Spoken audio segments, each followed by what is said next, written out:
तो भगवान उस पर खुश हो गया। तो भगवान ने कहा कि बोले बेटा बोल तुझे क्या चाहिए, तू जो मांगेगा मैं तुझे दे दूंगा। इस पुत्रों का राज मांग ले, जो मांगना है वो मांग ले, स्वर्ग मांग ले, वैकुंठ मांग ले, गोलोक मांग ले, शक्ति लोक मांग ले, जो मांगना है मांग। लेकिन उसने क्या कहा, बोले जैसा मेरा आपका जो मैंने दर्शन किया है ऐसा ही दर्शन मेरा परिवार का, मेरा गांव का, मेरा समाज का, मेरा देश का, मानव जाति जितने हैं उसको। तो उस समय भगवान उस प्रेमी को क्या बता रहे हैं, सभी लोग सुनो। बोले देखो भैया वो मेरा दर्शन नहीं कर सकते। बोले क्यों? बोले मैं कह रहा हूं कि वो दर्शन नहीं कर सकते। उस समय भगवान को कहा कि बोले आपने तो मुझे वचन दिया, मेरा त्याग तपस्या की भक्ति पर आप खुश हो गए, तो मैं जो मांग रहा हूं वो मुझे दो। तो बोले ठीक है मैं 3 तारीख तक करता हूँ, तुझे मैं 1 महीने का मोहलत देता हूँ। कितने दिन का? 1 महीने का मोहलत देता हूँ कि तू जा, तेरा परिवार को, तेरा गांव को, तेरा समाज को, तेरे पूरे मानव जाति के सभी मानव जाति जीवों को बता दो कि 1 महीने के बाद में ऐसी ऐसी जगह पर भगवान का दर्शन होने वाला है। आप सभी लोग एकत्रित हो जाइए। इसका ढिंढोरा टूट गया, गांव गांव, शहर शहर, नगर नगर में इसका ढिंढोरा टूटा गया, टूटा गया, टूटा गया। सब लोगों के कान पर यह आवाज चलेगी कि ऐसी ऐसी दिन में 1 तारीख में इस समय में भगवान का दर्शन जिसको करना है वो जल्द से जल्द मैदान में आ जाना। और मैदान में पूरे जगत के पूरे मानव जाति को बुलाया गया और ऊंच टेकरी पर स्वयं भगवान जाकर बैठ गए। अब जैसे पूरे मानव आए तो जाते जाते जो हमारा धन होता है पैसा चिल्लर बोल के, उस चिल्लर का पूरा ढेर लगा हुआ था। अभी वो प्रेमी बता रहा है कि चलो भगवान का दर्शन करना है, भगवान का दर्शन करना है। उस बात को प्रेमी मान नहीं रहे। अरे जिसको चिल्लर पैसा दिखा और आदमी वो चिल्लर को ले रहा है, गोलियों को भर रहा है, वापस अपने घर जा रहा है। तो कुछ बचे वो आगे गए। तो जो नोटों का बंडल था, पैसों का बंडल, आगे जाते जाते जो गए जिसको बंडल दिखे उसके वो गोली की गोली बंडल के भरे और अपने घर भाग रहे। और वो प्रेम बोला है क्या रे यहाँ मत रोको, ये मत चीजो, हमको भगवान का दर्शन करना है, हमको भगवान का दर्शन करना है। लेकिन इस बात को माना नहीं। आगे गए, चांदी के सिक्के का ढेर था, तो वहां तक जो आए चांदी के ढेर की सिक्के की बोरी भर रहे और वापस चले जा रहे। नहीं हमको भगवान का दर्शन नहीं करना, और हमको तो ये चाहिए, हमारा संसार तो ये चाहिए। तो प्रेमी ने क्या किया, चांदी की सिक्के की बोरी भरी और अपने घर लेकर चले गए।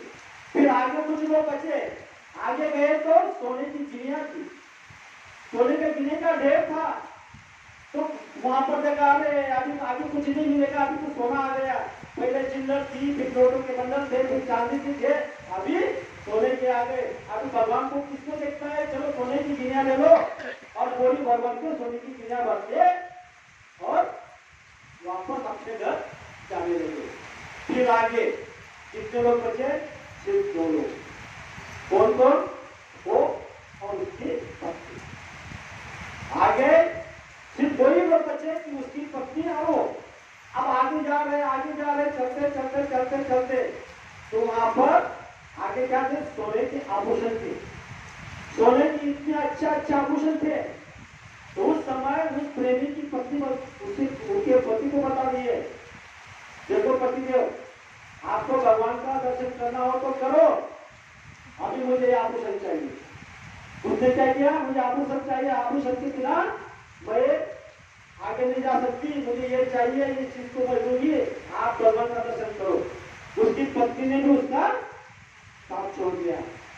जब वो प्रेमी भगवान के पास गए, जैसे भी भगवान के पास गए रो रहा है, तो भगवान ने कहा कि अरे बेटा तुम तो खुश हो गया था, तू तो बता रहा था, मुझे जो मांगा कि मैं मेरा परिवार को लेकर आऊंगा, समाज को लेकर आऊंगा, गाँव वाले को, पूरे देश वाले को, पूरे मानव जाति को लेकर आऊंगा, तू तो अकेला आया, बाकी कहाँ गए?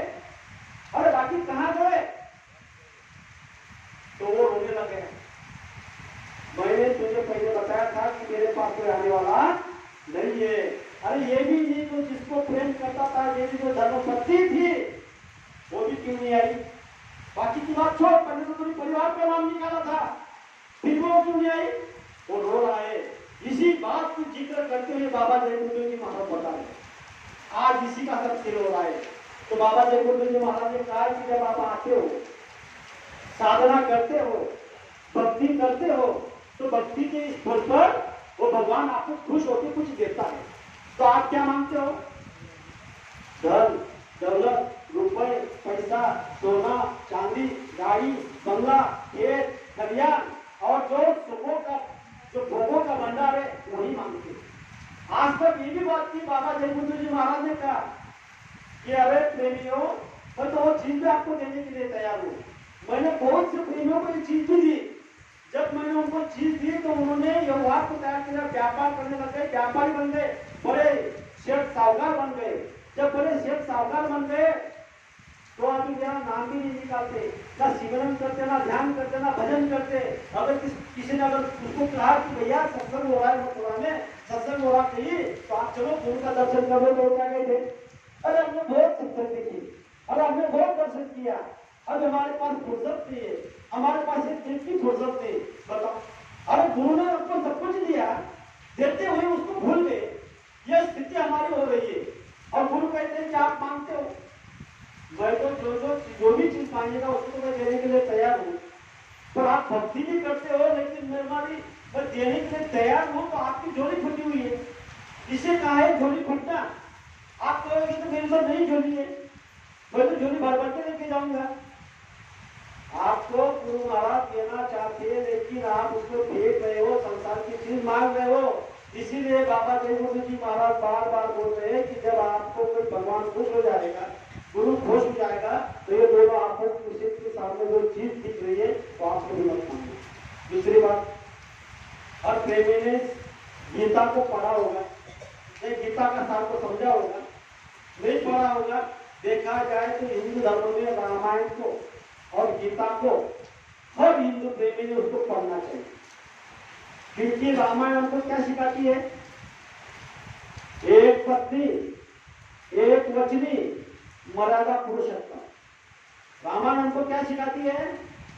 एक पत्नी एक वचनी और मर्यादा पुरुषोत्तम। जो बता रहे, एक वचनी एक पत्नी, ये जो बात हम आपको बार बार रामायण सिखाती है, इस पर हम जोर दे रहे, इस पर ध्यान दे रहे। और गीता हमको क्या समझा रही है? जैसा कर्म करेगा वैसा फल देगा, भगवान ये है गीता का ज्ञान। ये गीता हमको समझा रही कि तूने जैसा कर्म करेगा वैसा तुझे फल मिलेगा, उसका भुगतान करना पड़ेगा। तो आप सोचोगे कैसे करना पड़ेगा? यहाँ पर जो जो अवतारी शक्तियां आई उनको अपना कर्म का भुगतान करना पड़ा। गीता का यही अगर वचन, यही अगर उदाहरण, यही अगर दृष्टांत अगर हमने हमारे आंखों के सामने रख लिया तो आपको समझ आ जाएगा। कौन सा? द्वापर युग में महाभारत खत्म होने के बाद जब कृष्ण भगवान अपने पिता और अपनी मां देवकी को छुड़ाने के लिए कहा गए, कारागृह में गए। जब कारागृह में गए तो माता देवकी और पिता वसुदेव वहां कारागृह में बंदिश थे। उस समय माता देवकी ने कृष्ण भगवान से पूछा, अरे कृष्णा, तू तो भगवान है, तेरे पास में अनंत शक्तियां है, फिर भी तुझे तेरी माता और तेरे पिता को छुड़ाने के लिए 14 साल क्यों लगे? क्या पूछा? अरे कृष्णा, तू तो भगवान है, तेरे पास अनंत शक्तियां है, फिर भी तेरी माता और पिता को छुड़ाने के लिए तुझे 14 साल क्यों लगे?